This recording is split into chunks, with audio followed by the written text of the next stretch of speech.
और माता के हम मंदिर सजाए। जब नवरात्रि आता है तो हम लोग माता के दरबार को खूब अच्छी तरह से साफ सफाई करते हैं ऐसे। और माता के हम मंदिर सजाए, भगतन के हम संग ही बुलाए।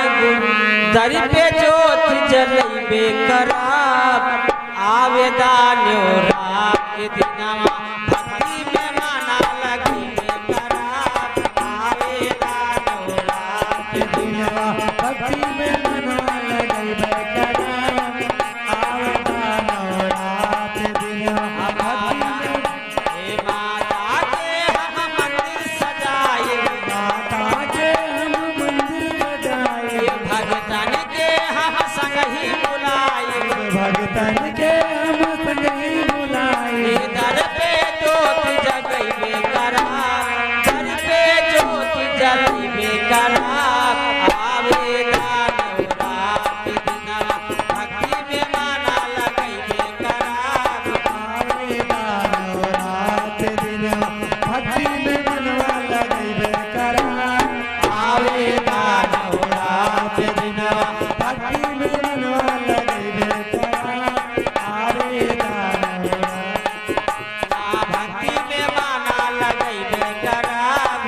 आवेदान के दिनवा भक्ति में मनवा लगबे कराब। आवेदान के दिनवा। कहिए माता जग सब विनती आके तुम्हारे द्वारे।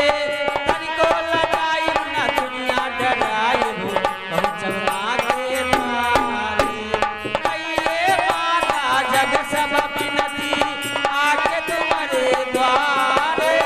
तनिको लगाई न दुनिया डराई, पहुँचब माँ के द्वारे।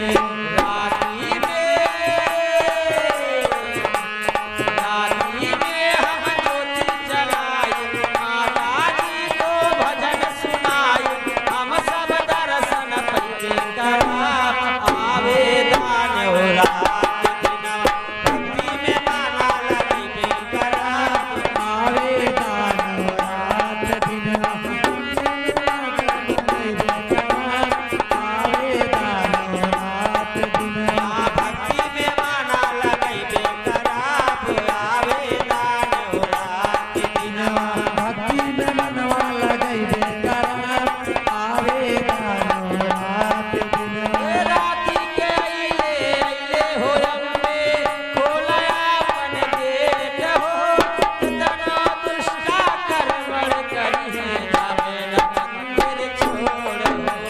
राती के अइले हो अम्बे, खोलया अपन गेट हो। तना दुष्टा करवड़ करी है, जावे न मंदिर छोड़ हो। घंटा पे हम घंटा बजाए, माता जी से आस लगाए। अगरबत्ती